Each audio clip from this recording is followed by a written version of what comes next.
Today in Los Angeles, a city built by immigrants and fueled by diversity, a shadow has fallen. As ICE raids intensify and the arrival of U.S. Marines and the California National Guard turns neighborhoods into zones of fear, a growing number of immigrant families are vanishing, going underground to escape detention. The ripple effects are unmistakable. Local businesses shuttered, pews in churches left empty, classrooms with missing students, and after-school programs struggling to survive. I spoke with Walter Zooi, Executive Director of the Young Musicians Foundation, an organization offering a lifeline through music to underserved multi-ethnic youth. Featured in the Los Angeles Times, Walter sheds light on the climate of fear gripping his students and their families. This is their story. Walter, you were recently interviewed for the LA Times regarding the adverse impact of the ICE raids all throughout the LA area. And I was struck by a riveting line in this article, and I'm going to quote it directly.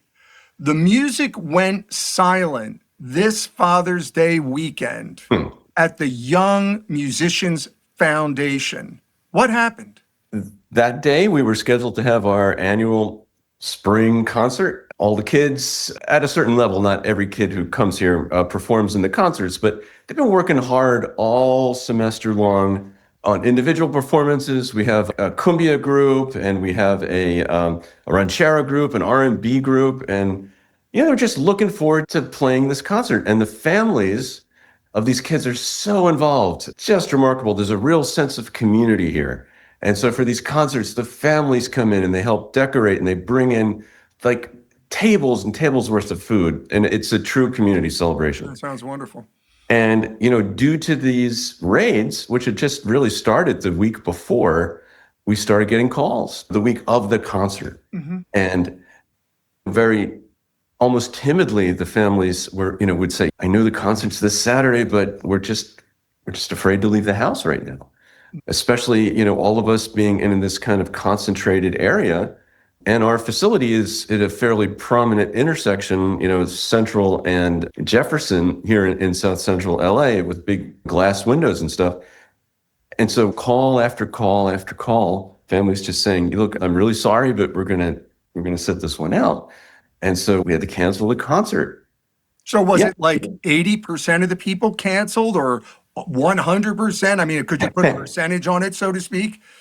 Maybe 60 to 70%. So enough to cancel it, obviously. Absolutely. Yeah. And the other ones, when we sent out the notice that the concert was canceled, they were relieved because they were, I think, going to try to tough it out or, for whatever reason, be here, but they were actually relieved.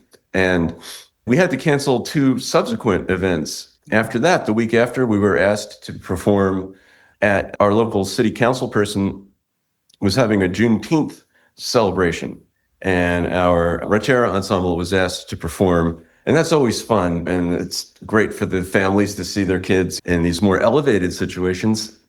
And the city council person canceled it. Just folks are afraid to leave their houses. And so, we've got these masked folks kidnapping people off the streets. And that's one thing, but the repercussions of that, the ripples out into the community, all of these kinds of things that make community life, even going shopping, folks are afraid to leave their houses. In this same article, there's a mother that's quoted, and I'm going to read this to you because this is, it just brings it home, so to speak. One mother said, after withdrawing her 12-year-old daughter from your classes, and I quote, "She misses being with her friends, and she is missing out on being inspired by other students. Right. And as parents, we are missing seeing that happiness when they are done performing and the satisfaction they get from the applause and encouragement." Like, to me, that's devastating. Yeah, it's devastating. It's devastating. And we talk about building community. And the most important connection that we can help foster really are connections within the families themselves. And the fact that, our curriculum, we teach music that the kids are interested in learning and what is culturally relevant to them and to their parents. And so they're going to come and support their kids wherever they're at. But they also have this kind of cultural bond because, the parents are hearing the music they grew up with that their kids are playing. So there's that. And there's a moment that happens at every single concert. I remember when it happened for me when I was in fourth grade, especially when I was first starting out as a little trumpet player in fourth grade. There's folks out there, and you're excited, you're about to play your first concert and stuff, but you're scanning the audience, right? I see it. I look for this every single time. The kids are kind of scanning, and when they find their family, they smile. They're relaxed. Now, I want to ask you, has your foundation been raided yet? No. Next question. What are you doing to protect your students, if you can do anything at all? That is a great question. So we have notices posted on both doors, entry doors, and fortunately, we have a security system that allows us to keep the doors locked at all times, and we buzz folks in. So this is considered a private business. It is not a public space. So no one is allowed to enter our facility without permission. So there's that. We also have both in English and Spanish, these kind of placards that say, know your rights. What happens if folks do this? And we also have, which we give out, to the families. And we also train our folks here, what happens if ICE is knocking on the door? What can we do? And so we train our folks. And then thirdly, we have a list of resources. So if folks call us and say, hey, we can't come in this week, we're not comfortable, we'll ask, is there anything we can do? And we've developed relationships with folks. And so if they say, hey, we need groceries, we're afraid to go out and shop. Oh my God. Yeah. And then so we have That's three organizations that we can say, hey, call them, and they'll go out and shop for you. Jesus God. Or my uncle got taken and we're freaked out. Okay, well, here's Councilman Price's office. Here's a person in his office designated for that. So we try to provide resources for families. Have the politicians in your community been helpful and, absolutely, or for that matter, effective? Effective as they can be under the situation, from the governor to the mayor to our local city council person whose office is just right down the street. No, everybody's aligned. This is an unconscionable situation. It's Orwellian, I've always been, my friends know me as perhaps, along the spectrum of possibilities, I always tend to anticipate the worst happening. And now it's happening. Yeah. Now, Walter, this situation, has it also impacted enrollment, meaning revenues? Has it resulted in you having to lay off people at your foundation? Has it resulted in those type of adverse effects? Not yet. We don't charge anybody. All of our programs are free to the community. Oh, that's wonderful. So, our income is not dependent on enrollment. Oh, good. As a nonprofit, we're entirely funded primarily by foundations and government agencies. Mm-hmm. But is that under threat? I'm sorry for yes, that is. Yeah. Yeah, I can imagine. It's trickle-down economics the wrong way. So they cut all the funding from the NEA and other sort of arts funding, which trickles down to the state organizations that support the arts, and that trickles down to the county organizations that support the arts. Mm-hmm. So at the moment, we're okay, but it's a grant cycle. It goes throughout annually, probably, or fiscally. Exactly. Or fiscally, so, we're just trying to be in the moment. Yeah. Live in this moment and wait and see. But at this moment, we're okay. I'm glad to hear that. And the reason why I raised this question, because you see what's happening with our universities. Right. Like Columbia University. They folded like a house of cards, so to speak, Right. But I'm not saying there maybe it wasn't merit, that, there was anti-Semites in the protests and stuff like that. I'm not saying that there wasn't a valid point there, but just the heavy-handedness from the Trump administration was just unprecedented. Yeah. Now, moving forward, are you like making alternative plans? You just hinted at potential revenue issues down the road. Are any of those things in the work to ensure the viability of the foundation? That's a great question. We're trying.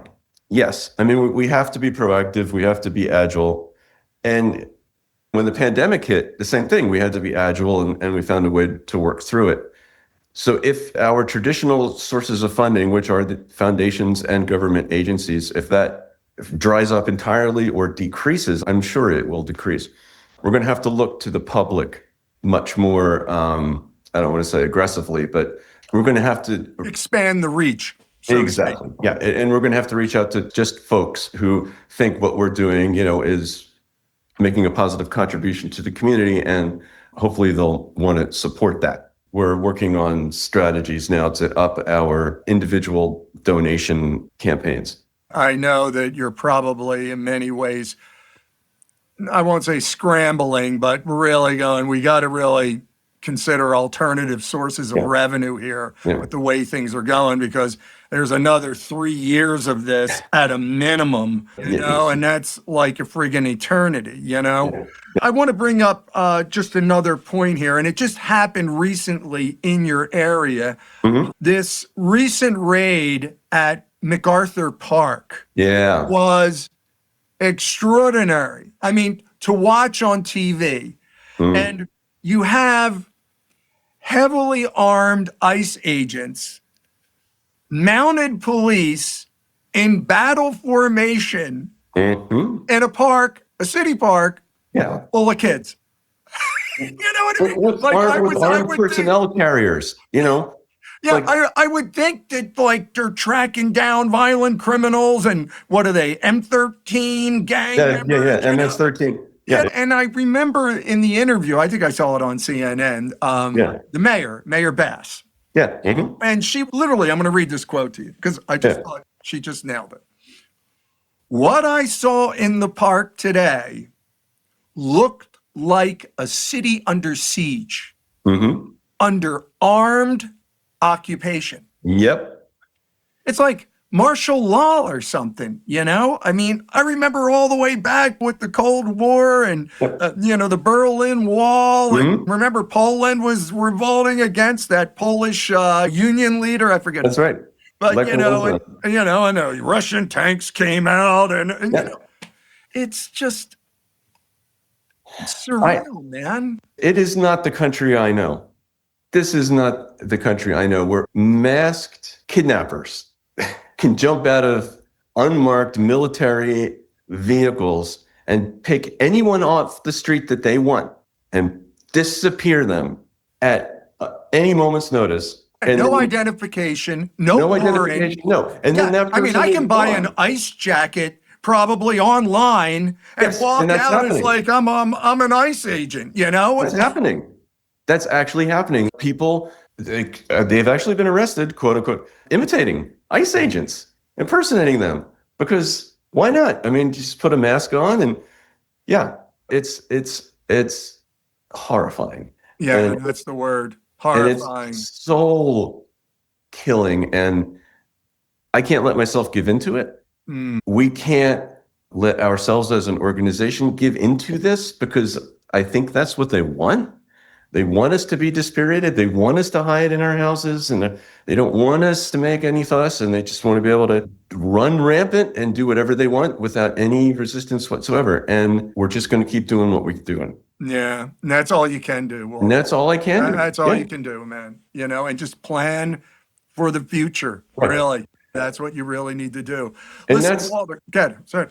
And to us, that is an act of resistance. We're resisting that push the push that's trying to sweep us off of the cultural landscape or the community landscape so it can be filled with this fear and red MAGA hats. And, and they're underprivileged kids, man, you know? I'm sure you have your fair share of legal immigrants that they're doing all the right things. Exactly. They got their green card. They're showing up at the immigration court when they're supposed to.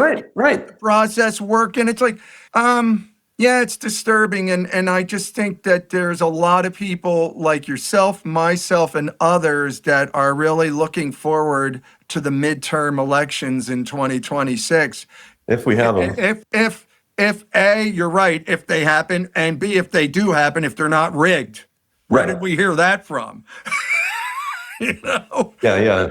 I've heard some things about voting machines that at the very last minute had, software's updated and counted. Anyway, I don't want to go down the conspiracy theorist route. That hasn't gotten us very far. No. Oh, man, it's all we can do, Marc. And the fact that you're bringing this to light and to your listeners, letting them hear about what's happening here in Los Angeles. I mean, as a blue state, especially California, we're right in the bullseye. Yeah. And the cruelty is the point. Yeah. And it's Los Angeles is the point. And that we're under siege, that's the point. Yeah, the next step after this is martial law. Everybody's got to be inside by 8 o'clock at night. And I mean, that's just the next step. And I wouldn't be shocked if it happened at this point.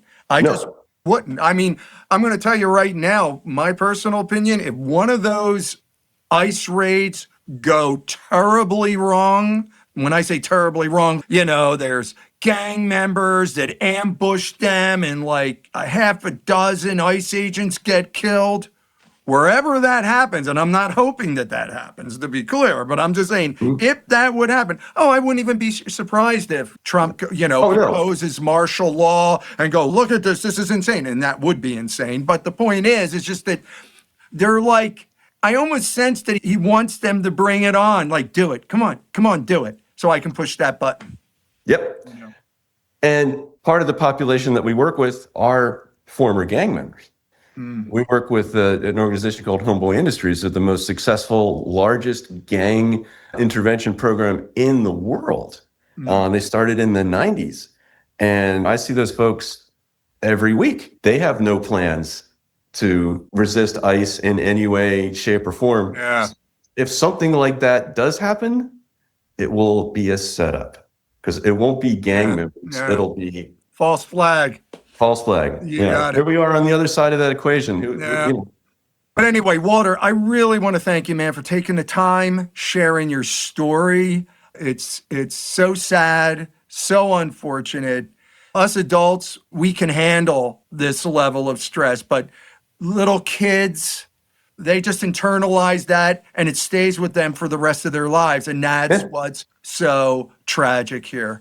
But thank you, Walter, man. Thanks for taking the time. I'll be in touch with you shortly and keep going, man. Yeah, Mac. And if I could just quickly say, Marc, thank you for shining a light on Los Angeles and what it is that we're going through. And if it's okay to say, if any of your listeners want to help support music here, free music for kids, who need it the most, YMF, Young Musicians Foundation, YMF.org.